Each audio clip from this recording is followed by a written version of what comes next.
Įskiepis, kuris jums leidžia skatinti žmonės įsigyti dovanojant jiems produktus.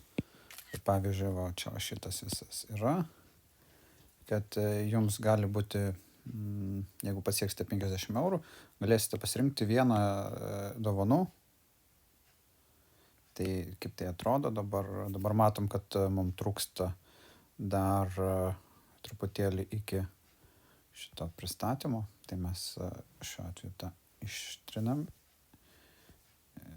Taip, ištrinkime, rašykime, tarkim, 4 vienetus, nuojame krepšelį.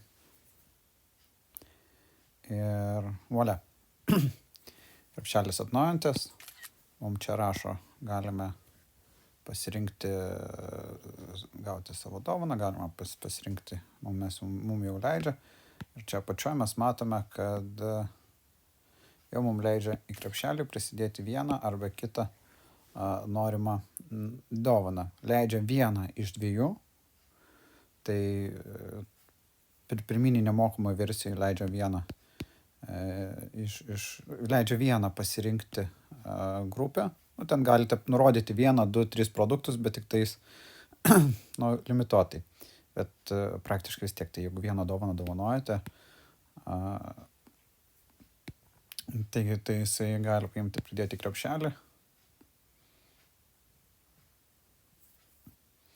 Matome, kad tai yra free, yra nemokamas. Ir jau užsakant,